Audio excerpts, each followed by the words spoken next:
오늘 하나님께서 우리에게 주시는 말씀은 히브리서 6장 1절에서 12절까지 말씀입니다. 저와 여러분이 교독해서 읽도록 하겠습니다. 그러므로 우리가 그리스도의 도의 초보를 버리고 죽은 행실을 회개함과 하나님께 대한 신앙과 세례들과 안수와 죽은 자들의 부활과 영원한 심판에 관한 교훈의 터를 다시 닦지 말고 완전한 대로 나아갈지니라. 하나님께서 허락하시면 우리가 이것을 하리라. 한번 빛을 받고 하늘의 은사를 맛보고 성령에 참여한 바 되고 하나님의 선한 말씀과 내세의 능력을 맛보고도 타락한 자들은 다시 새롭게 하여 회개할 수 없는 이는 그들이 하나님의 아들을 다시 십자가에 못 박아 드러내놓고 욕되게 함이라.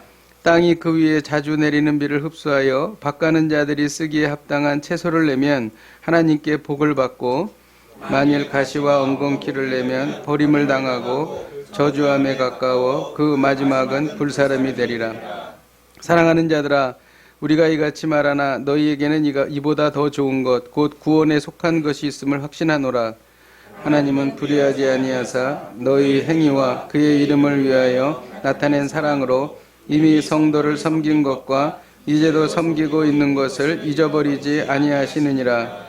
우리가 간절히 원하는 것은 너희 각 사람이 동일한 부지런함을 나타내어 끝까지 소망의 풍성함에 이르러 게으르지 아니하고 믿음과 오래 참음과 약속들을 기업으로 받는 자들을 본받는 자 되게 하려 것이니라. 아멘. 우리 대한민국을 위해서 같이 기도하기를 원합니다.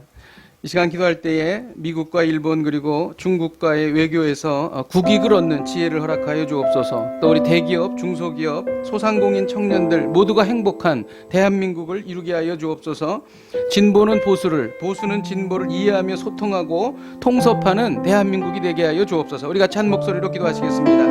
하나님 아버지, 주님 앞에 기도합니다.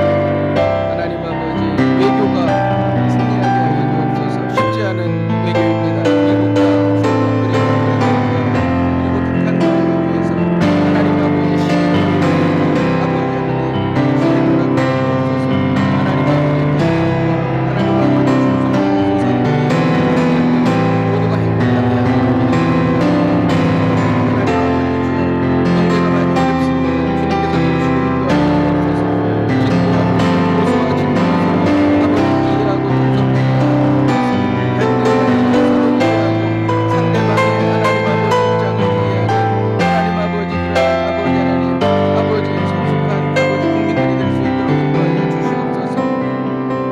하나님 아버지, 나라가 분열되고 서로가 치열하게 대립하는 모습을 보며 안타까운 마음을 금할 수가 없습니다.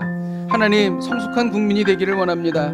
진보는 보수를, 보수는 진보를 서로 이해하고 품고 포용하며 나라를 위해서 한마음이 될 수 있도록 은혜 베풀어 주옵소서. 하나님, 이것은 하나님만이 하실 수 있으신 줄로 믿습니다. 하나님 아버지, 정말 둘로 하나 되신 하나님, 우리 대한민국이 하나 되게 하여 주옵소서. 예수님의 이름으로 기도하였습니다. 아멘. 히브리서의 수신자들은 유대교로 돌아가려고 하는 유혹을 받고 있었습니다. 그래서 히브리서 기자는 예수 그리스도의 우월성에 대해서 강조하고 있는 것입니다. 그래서 유대인들은 천사를 아주 대단하게 생각했죠. 예수님은 천사보다 우월하다. 예수님은 선지자보다 우월하다. 예수님은 모세보다 우월하다. 예수님은 여호수아보다 우월하다. 그리고 이제 예수님은 레위 족속을 해서 난 대제사장보다도 우월하신 분이 바로 예수님이시다. 이렇게 이제 이야기를 하는 겁니다. 그래서 멜기세덱의 반차를 따르는 예수님에 대해서 설명하고 있었습니다. 그런데 설명을 하다 보니까 마음이 답답한 거예요. 이 듣는 귀가 둔해가지고 이 설명을 해도 이해를 하지 못할 것 같은 것입니다. 그래서 히브리서 기자는 여기서 잠시 중단하고 히브리서 수신자들을 위해서 그들이 그 믿음이 어떻게 하면 굳건하게 될 수 있을까, 이것을 이야기하고 있습니다. 그래서 7장에 가서 다시 대제사장의 우월하신 대제사장 예수님에 대해서 말씀하시기 전에 6장까지 삽입 구절을 넣었어요. 그래서 이것이 오늘의 본문 6장인 것입니다. 그래서 6장에 대한 내용은 경계하는 거예요. 변절을 경계하고 그리고 예수 그리스도는 반드시 우리에게 영원한 생명을 주신다. 확실한 약속의 보장을 하신 분이시다. 이 두 가지 이야기를 6장에서 하고 있는 것입니다. 히브리서 6장에는 히브리서 기자가 이렇게 말하고 있어요. 그리스도의 교회, 그리스도의 도의 초보를 버리라 이렇게 말합니다. 이 초보라고 하는 것은 초보적인 교리를 말하는 건데 회개와 신앙, 그리고 세례와 안수, 그리고 또 이 부활, 그리고 또 심판, 이런 것들을 여기에 다루고 있습니다. 이 제목을 보면은 마치 교회에 처음 왔을 때에 새 가족을 교육하는 커리큘럼과도 같죠. 그래서 이것은 예수님을 처음 믿어서 반드시 알아야 할 기초적인 것이고 가장 중요한 이 내용을 다루고 있습니다. 그런데 기독교 그리스도도의 초보를 버리라 이렇게 말하고 있는 것입니다. 그러니까 이 기초적인 이야기는 영생으로 가는 초청장이에요. 그런데 이 초청장만을 가지고는 우리가 바른 믿음 생활, 신앙 생활을 할 수가 없죠. 이 말씀이 우리의 삶 가운데 풍성하게 거해야 합니다. 예수 그리스도의 은혜 가운데로 깊이 들어가야 합니다. 그리고 예수 그리스도께서 우리에게 주시는 능력으로 이 세상을 살면서 날마다 승리하며 그것을 증거하며 살아야 된다는 것이죠. 그러니까 삶에 적용이 돼야 되는 거예요. 근데 그것이 되지 않는다는 겁니다. 그러니까 그리스도의 교회 초보를 버리고 너희는 완전으로 나아가라 이렇게 말하고 있는 것입니다. 이 완전이라고 하는 것은 완성을 의미하는 게 아니에요. 이 완전이라고 하는 것은 성숙을 의미하는 것입니다. 또 히브리서 기자는 수신자들에게 경각심을 가지라 이렇게 말하고 있습니다. 변절을 경계하고 있는 거죠. 4절에서 6절을 같이 한번 읽도록 하겠습니다. 시작. 한번 빛을 받고 하늘의 은사를 맛보고 성령에 참여한 바 되고 하나님의 선한 말씀과 내세의 능력을 맛보고도 타락한 자들은 다시 새롭게 하여 회개할 수 없나니 이는 그들이 하나님의 아들을 다시 십자가에 못 박아 드러내놓고 욕되게 함이라. 한번 빛을 받았다고 하는 것은 예수 그리스도를 알게 된 겁니다. 그리고 하늘의 은사를 경험했다는 것은 예수 그리스도로부터 은사를 받았다는 겁니다. 성령에 참여한 것은 성령의 충만함을 경험한 것이고 또 내세의 능력을 경험했다는 것은 예수 그리스도를 만나서 새롭게 시작된 생활 속에서 하나님의 능력을 경험했다는 거예요. 근데 이 사람이 타락해버렸다는 것입니다. 그러면 다시는 회개하게 할 수 없다. 왜냐하면 하나님의 아들을 십자가에 다시 못 박았기 때문이다. 이렇게 하면서 변절을 경계하고 있습니다. 여러분, 이 말씀은 자칫 구원받은 사람도 타락할 수 있다. 그래서 지옥 갈 수 있다. 이런 말로 들립니다. 칼빈은 그의 그 5가지 강령 중에서 마지막 강령인 성도의 견인 교리가 있습니다. 거기에는 한 번 구원받은 사람은 하나님께서 끝까지 그를 천국문까지 데려가신다라는 말씀이시죠. 그러니까 이 말씀은 구원받은 사람이 타락할 수 있다라고 하는 말씀은 아니죠. 왜냐하면 주님이 그렇게 말씀하셨어요. 요한복음 6장 39절에 나를 보내신 이의 뜻은 내게 주신 자 중에 내가 하나도 잃어버리지 아니하고 마지막 날에 다시 살리는 이것이니라. 주님이 약속하신 것입니다. 그러면 이것을 어떻게 이해할 수 있느냐? 예수 그리스도께서 말씀해 주신 씨 뿌리는 자의 비유를 보면 알 수 있어요. 씨 뿌리는 자의 비유를 보면 좋은 땅에도 떨어지지만 돌짝밭에도 떨어지고 가시나무 덩굴에도 떨어집니다. 그래서 돌짝밭에 떨어진 하나님의 말씀이 씨앗이 떨어졌는데 기쁜 마음으로 받았지만 흙이 얕아서 결국 말라 죽게 되는 그런 경우가 되겠습니다. 그리고 가시덤불도 말씀의 씨앗이 떨어졌지만 세상의 염려와 걱정으로 신앙이 자라지 못하고 결국 신앙을 포기하게 되는 그런 경우가 되는 것이죠. 인물로 보면 가룟 유다와 같은 사람이 그런 사람입니다. 가룟 유다도 예수님께서 전도를 보내실 때 같이 전도하면서 정말 그 귀신이 떠나가는 것을 보고 병이 치유되는 것을 보고 그랬던 사람이에요. 근데 그 사람은 결국 구원을 받지 못하고 아주 그 악역을 감당하게 되었죠. 또 바울과 함께 있었던 사역을 버리고 세상을 가버린 데마가 그런 경우라고 할 수 있겠습니다. 그래서 히브리서 기자는 이 사람이 구원받았는가 구원받지 않았는가에 대해서 뭐라고 말하고 있냐면 오늘 본문에 이렇게 말하고 있어요. 열매로 그들을 안다. 비가 내리는데 이 내리는 비를 통해서 하나님께서 기쁘게 쓰시는 채소를 만들어낼 수 있다면 그것은 열매를 맺은 것이니까 이 사람은 구원을 받은 것이다. 그렇게 이야기를 하고 있다는 것이죠. 구원받은 사람은 반드시 삶의 열매가 있습니다. 그래서 오늘 이 이야기는 구원받은 사람이 타락할 수 있다는 것이 아니고 마치 이런 거예요. 자녀에게 이야기할 때 자녀가 부모의 말을 안 듣고 자꾸 나쁜 길로 빠져나가고 정말 아무리 이야기라도 듣지를 않을 경우에 그런 경우 하죠. 옛 어르신들이 그랬어요. 이 녀석 우리 가정에서 호적에서 빼버리겠다 말이지. 이렇게 이제 이야기를 하지 않습니까? 근데 그게 실질적으로 그렇게 하겠다는 겁니까? 그렇지 않죠. 절대 그렇게 할 수 없습니다. 바로 이런 이야기가 바로 오늘 이 이야기인 것입니다. 그리고 히브리서 기자는 이제 희망을 제시하는 거예요. 이보다 그리스도교의 초보보다도 더 좋은 것이 있다는 거예요. 그 더 좋은 것을 뭐라고 말하냐면 약속을 기업으로 받는 거다. 그렇게 말하고 있습니다. 여러분, 이것은 구원에 속한 것인데 12절, 15절, 17절에 이 이야기가 계속 반복이 되고 있습니다. 약속을 기업으로 받은 자들은 성경에 수없이 나오고 있어요. 노아가 그랬습니다. 노아는 하나님의 말씀을 받아서 다른 사람이 다 믿지 않았지만 그는 방주를 지었습니다. 그래서 물로 심판받을 때에 그와 그의 가족은 구원받게 되었습니다. 그리고 아브라함은 하나님의 말씀을 붙잡고 하나님께서 아직 말씀하시지 않은 땅을 향하여 걸어 나갔습니다. 그리고 그들은 가나안 땅으로 들어갔고 하나님께서 주시는 큰 복을 그는 받게 되었다는 것이죠. 기업을 받은 것입니다.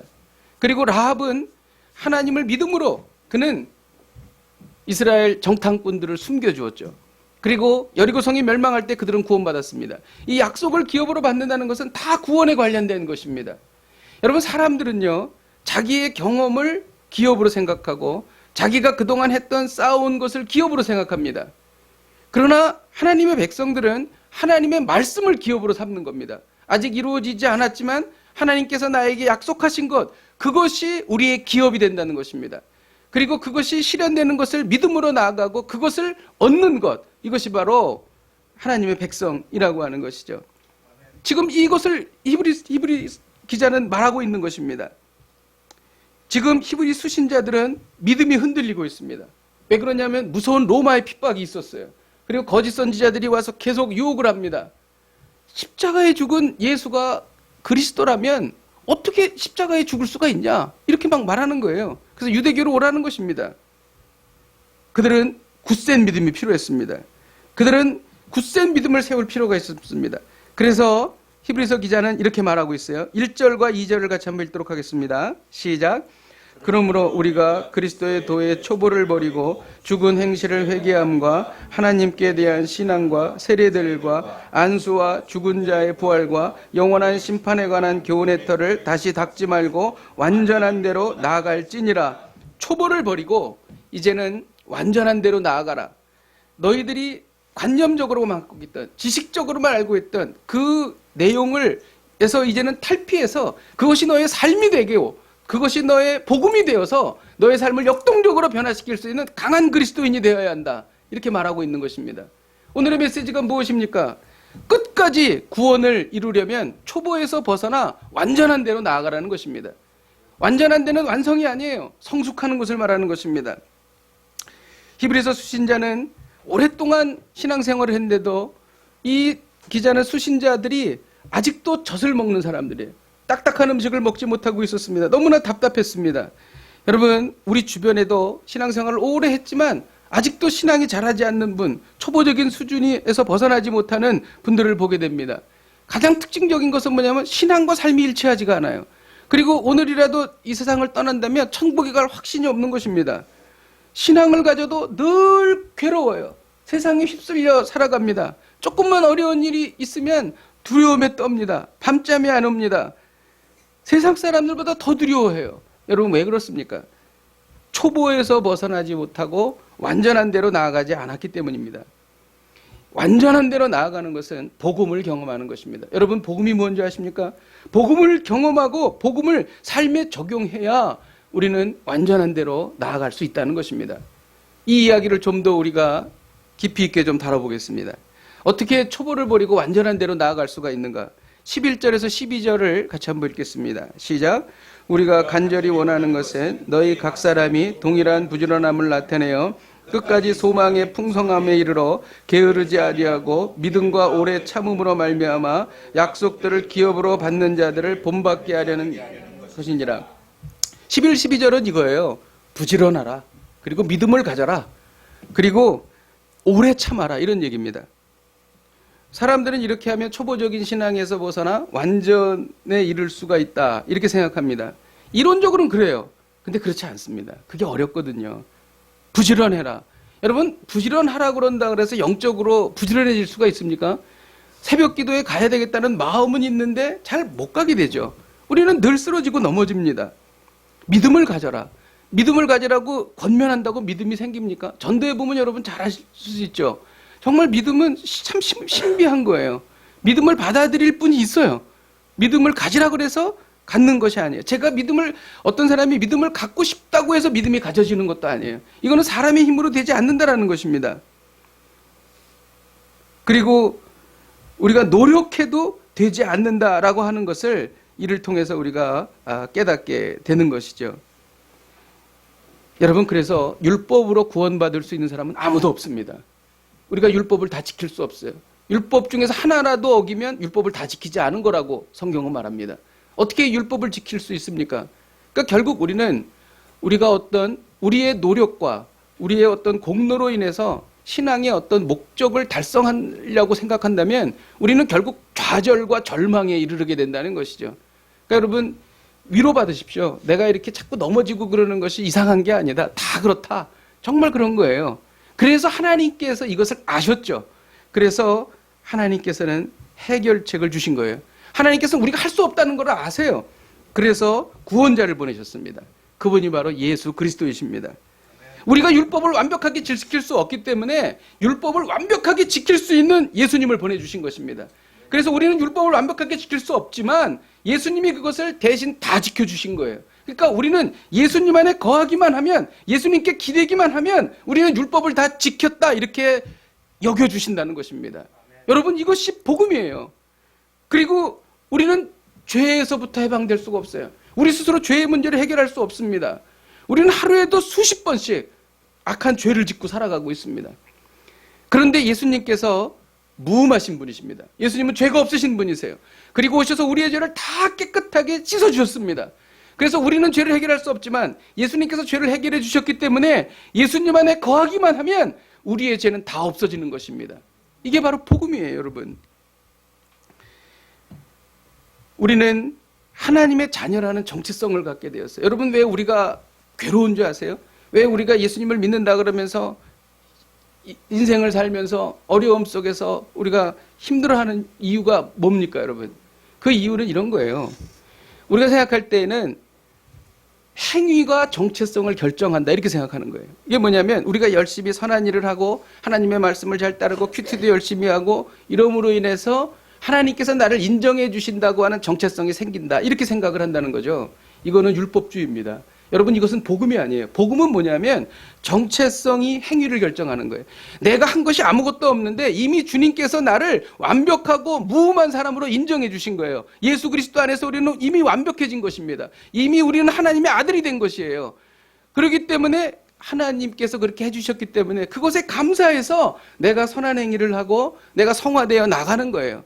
이것이 바로 복음인 것입니다. 이 순서가 바뀌면 우리는 불행해질 수밖에 없어요. 근데 원래 이 복음대로 정체성의 행위를 결정하는구나 라고 생각하고 살면 우리는 늘 기쁘고 늘 행복하고 늘 소망이 넘치게 된다는 것입니다. 아멘, 할렐루야. 여러분 그러니까 이런 거예요. 비록 우리가 선한 행위를 못해도 하나님께서는 너는 내 아들이야, 너는 내 딸이야, 이러한 정체성은 절대 흔들리지 않는다는 것입니다. 그러니까 불안하지 않은 거예요. 어떠한 상황 속에서도 불안하지 않습니다. 그러면 우리는 선행을 해도 안 해도 됩니까? 그런 사람들이 있어요. 율법 폐기론자들. 이미 우리는 구원을 받았기 때문에 어떠한 일을 해도 상관없다. 온갖 악을 저지러도 상관없다. 여러분 정말 이것이 맞을까요? 이것은 이단입니다. 여러분 율법은 아직도 살아있고 율법은 너무 좋은 것이고 율법은 지금도 지켜야 합니다. 여기에서 우리는 다시 복음을 떠올려야 하는 것이죠. 행위가 정체성을 결정하는 게 아니구나. 정체성이 행위를 결정하는 것이구나. 여러분 하나님의 아들이 되면 선하게 살지 않을 수가 없어요. 그 이유가 뭐냐면 예수 그리스도께서 나를 위해서 죽으셨다는 사실에 우리는 충격을 받습니다. 여러분 우리는 정말 미물이에요. 우리는 정말 먼지 같은 자들입니다. 우리는 정말 선한 게 하나도 없어요. 마치 우리가 선한 일을 한다고 하는 것은 기름때 묻은 더러운 손으로 와이셔츠를 빠는 거와 마찬가지예요. 아무리 빨아도 더러워져요. 이게 우리입니다.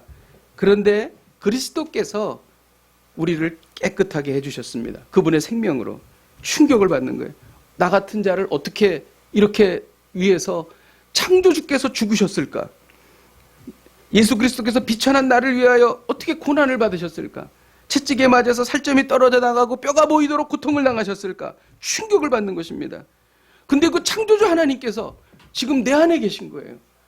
예배를 드리다가 가슴이 뜨거워지고 예배를 드리다가 은혜가 생기고 어려움 속에서 소망이 넘칩니다. 이것이 무슨 일이지? 왜 그러지? 나는 정말 그런 사람이 아닌데, 나는 좌절하고 넘어지고 쓰러지는 사람인데 왜 이런 생각이 들지? 내 안에 예수 그리스도의 영이 계신 거예요.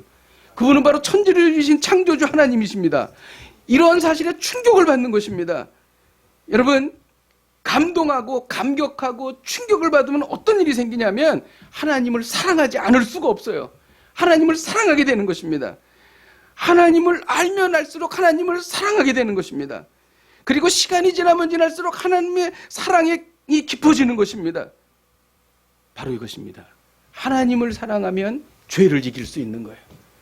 여러분, 내가 아내를 정말 사랑하는데 과거 여인을 만날 수 있습니까? 못 만납니다. 왜 못 만나는가?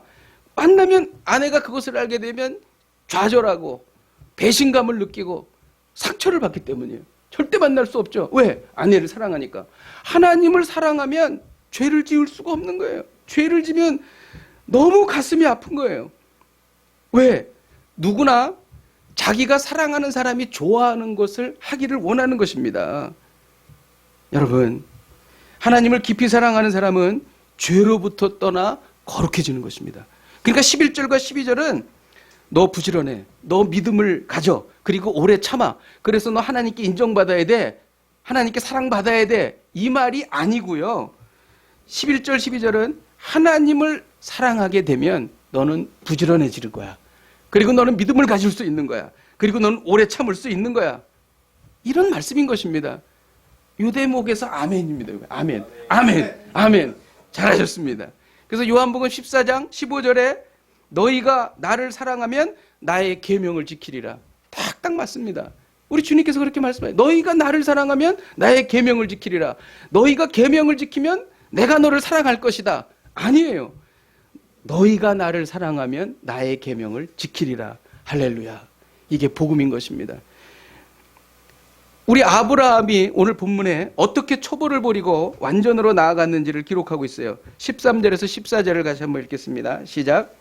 하나님이 아브라함에게 약속하실 때에 가리켜 맹세할 자가 자기보다 더 큰 이가 없으므로 자기를 가리켜 맹세하여 이르시되 내가 반드시 너에게 복주고 복주며 너를 번성하게 하고 번성하게 하리라 하셨더니, 창세기 22장에는 아브라함이 이삭을 모리아산에서 바치는 장면이 나옵니다.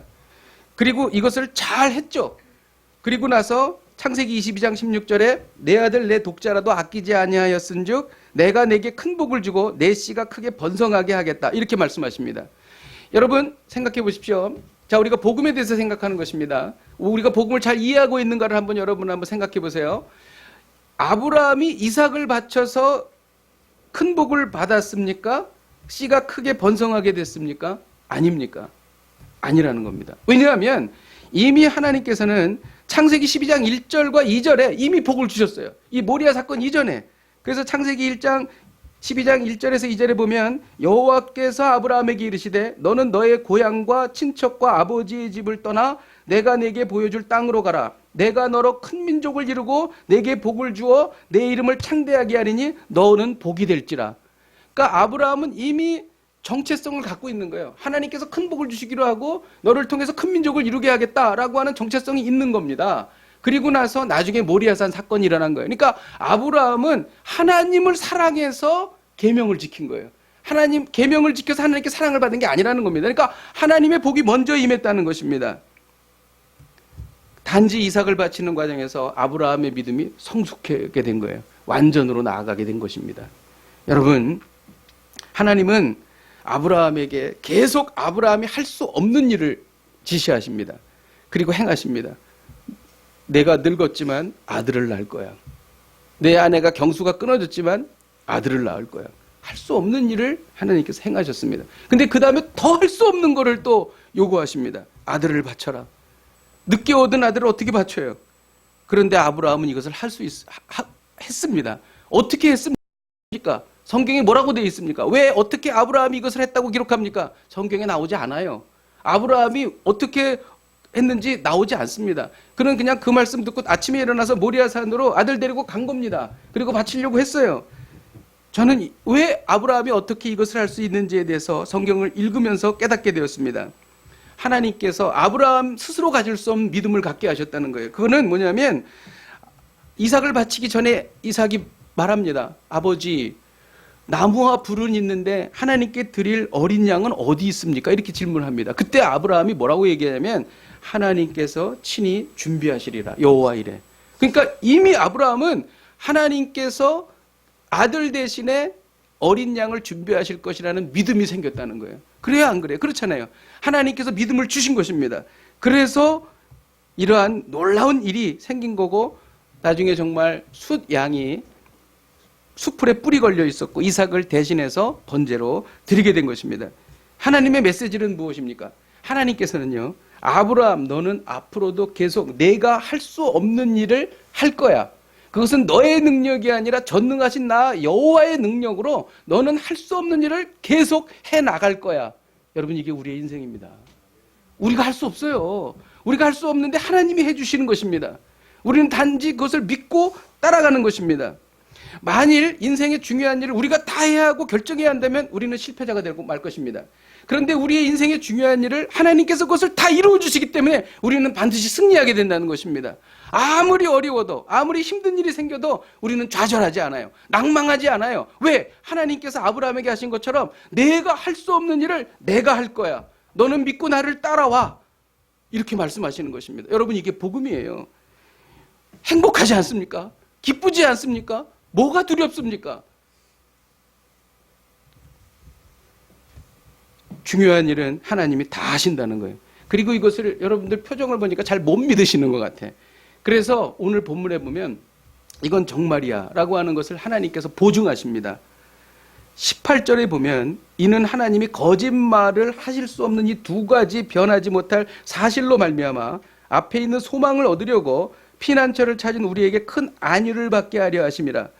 하나님께서 두 가지 변하지 못할 일을 하셨다는 거예요. 하나는 첫 번째는 약속입니다. 오늘 본문을 제가 설명해 드리는 거예요. 약속은 너에게 복을 주고 복을 주리라. 약속이에요. 두 번째는 맹세입니다. 하나님 스스로가 맹세한 거예요. 이 약속은 분명히 이루어질 거야. 하나님보다 큰 자는 없습니다. 그렇기 때문에 하나님은 자신을 가리켜 맹세했습니다. 내가 내 자신을 두고 맹세하는데 너에게 반드시 복을 주고 복을 줄 거야. 이것은 영생이며 부활이며 하나님께서 우리에게 주시는 놀라운 복을, 은택을 여기에서 말하고 있는 것입니다. 하나님이 약속하셨고 하나님이 맹세하셨어요. 그러면 뭐가 더 필요하겠어요? 끝난 거예요. 이거는 완벽한 것입니다. 반드시 이루어지는 것이고 지금도 이루어지고 있는 것입니다. 이 일에 대해서 또 못 믿을 것 같으니까 19절에서 20절에 또 이렇게 못을 박습니다. 우리가 이 소망을 가지고 있는 것은 영혼의 닷 같아서 튼튼하고 견고하여 휘장 안에 들어가나니 그리로 앞서가신 예수께서 멜기세덱의 반차를 따라 영원히 대제사장이 되어 우리를 위하여 들어가셨느니라. 영혼의 닷, 여러분 배에 닷이 있지 않습니까? 굉장히 무겁죠. 그래서 닷을 내리면 폭풍이 와도 바람이 불어도 배가 흔들리지 않습니다. 바로 이것이 영혼의 닷. 우리가 하나님과 붙어 있고 하나님과 하나 되며 또 하나님의 나라를 우리가 받을 것이라고 하는 분명한 사실, 어떠한 상황 속에서도 떠내려가지 않는 분명한 진리를 우리에게 주셨다는 거예요. 그게 바로 영혼의 닷이에요. 그리고 영혼의 닷은 밧줄이기도 합니다. 그래서 오늘 본문에 보면 이 밧줄이 하늘에 닿아 있어가지고 멜기세덱의 반차를 따라 영원히 대제사장이 되어 우리를 위하여 들어가셨느니라. 우리 예수님께서 들어가셨다는 거예요. 우리는 주님을 뒤를 따라서 들어가게 된다는 것입니다. 여러분, 이것이 오늘 하나님께서 우리에게 주시는 말씀이에요. 우리는 그래서 두려워할 일이 없고 걱정할 일이 없다는 것이죠. 물론 어려움은 있어요. 힘들기도 합니다. 하지만 우리의 근간이 되는, 우리의 심령 속에 우리의 근간이 되는 이 복음의 진리가 우리 안에서 살아있고 뜨겁게 활동하고 있기 때문에 우리는 반드시 승리한다는 거예요. 왜? 내가 하는 것이 아니라 전능하신 하나님이 이루어 주시기 때문에, 그러니까 우리는 절망하지 않습니다. 좌절하지 않습니다. 우리는 늘 소망을 가질 수 있다는 것이죠. 할렐루야. 아멘. 말씀을 준비하면서 깨달은 것이 있습니다. 11절에 보면 너희 각 사람이 동일한 부지런함을 나타내라 이렇게 말합니다. 이 동일한 부지런함이라고 하는 것은 처음에 낸 부지런함이 나중에도 부지런한 거예요. 그것은 쉬운 일은 아닙니다. 이것은 지속성을 말하는 것이에요. 인생은 마라톤과도 같습니다. 오랜 시간을 많은 난관을 이기며 뛰어가야 합니다. 근데 만일 체력이 약하다면 중간에 포기하고 넘어지겠죠. 경건 생활도 마찬가지인 것입니다. 처음에 경건함을 끝까지 유지하려면 영적인 지구력을 키워야 합니다. 우리가 가끔 그런 얘기 하잖아요. 첫사랑으로 돌아가기를 원한다. 그 이유는 뭐냐면 예수님을 믿었는데 오랜 세월이 지나니까 전부 빛발의 노처럼 신앙이 다 죽어가고 있다는 거예요. 이런 분들이 너무나 많다는 거죠. 그 이유는 뭔가? 지구력이 없기 때문에 그래요. 이 영적인 지구력이 없기 때문에 그런 것입니다. 이 영적인 지구력은 저절로 생기는 것이 아닙니다. 훈련을 통해서 이루어지는 것이죠. 우리가 육신을 훈련했을 때에 우리가 체력이 강해지는 것처럼 영적인 것도 마찬가지예요. 영적인 훈련을 통해서 강인함을 만들어내는 것이죠. 규칙적인 운동을 하듯이 규칙적인 경건 생활을 해야 하는 것입니다. 매일 말씀을 묵상할 때 영적인 강인함이 자랍니다. 매일 기도에 집중할 때에 영적인 강인함이 자랍니다. 그런데 문제는 결심으로 되지 않는다는 것입니다. 큐티책을 사고 한두 장 읽다가 또 한 2, 3주 지나가서 한 달이 또 지나가 버렸네. 기도 좀 하려고 생각을 하고 있지만 결국 기도하지 못하고 또 한 달이 지나가 버립니다. 왜 그럴까요? 어떻게 해야 우리가 이 영적인 지구력을 키울 수 있을까요? 마찬가지입니다. 하나님을 사랑하면 할 수 있습니다. 의무적으로 기도하면 며칠 못 가요. 하나님을 사랑하는 절절한 마음이 있는 사람은 기도의 자리로 나아갈 수밖에 없어요. 왜? 하나님이 너무 좋으니까. 의무적으로 말씀을 읽으면 며칠 못 갑니다. 근데 하나님을 사랑하면 말씀을 자주 대하게 되고 하나님과 교제하게 되는 것이죠. 강인한 영적인 지구력이 길러지면 오랜 기간 영적 전쟁에서도 지치지 않고 승리하게 될 것입니다. 이 말씀이 너희 각 사람이 동일한 부지런함을 나타내라는 말씀의 의미인 것입니다. 오늘 하나님은 우리에게 말씀하십니다. 끝까지 구원을 이루려면 초보에서 벗어나 완전으로 나아가라. 끝까지 구원을 이루려면 초보에서 벗어나 완전한 대로 나아가라. 이를 위하여 잘 들으십시오. 하나님과의 사랑에 푹 빠지십시오. 여러분, 이 놀라운 삶을 사시는 저와 여러분 되시길 주님의 이름으로 축복드립니다. 우리 함께 찬양하고 기도하겠습니다. 내 주 같은 분 없네. 우리 주님을 생각하며 우리 같이 찬양하십시다.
결정하는 것임을 인격적으로 깨닫게 하여 주옵소서. 의무적으로 사는 사람이 아니라 하나님을 사랑함으로 사는 인생이 되게 하여 주시옵소서. 우리 함께 통성으로 기도하시겠습니다.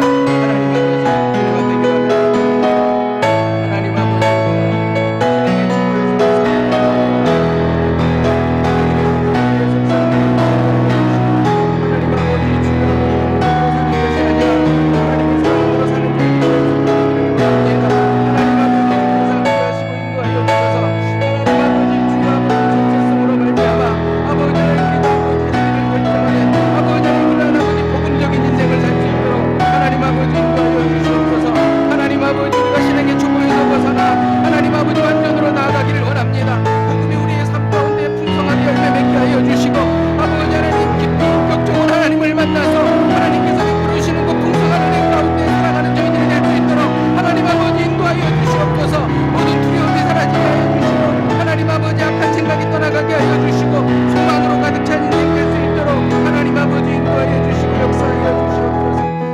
이어서 기도할 때에 영적인 지구력을 우리에게 허락하여 주옵소서. 계속되는 영적 전쟁에서 승리할 수 있는 영적인 강인함을 허락하여 주시옵소서. 이를 위하여 규칙적인 경건 생활을 이어가기를 원합니다. 의무적으로 기도하고 말씀을 묵상하는 것이 아니라 하나님을 사랑하여 기도하고 말씀을 묵상하게 하여 주시옵소서. 우리 함께 통성으로 기도하시겠습니다.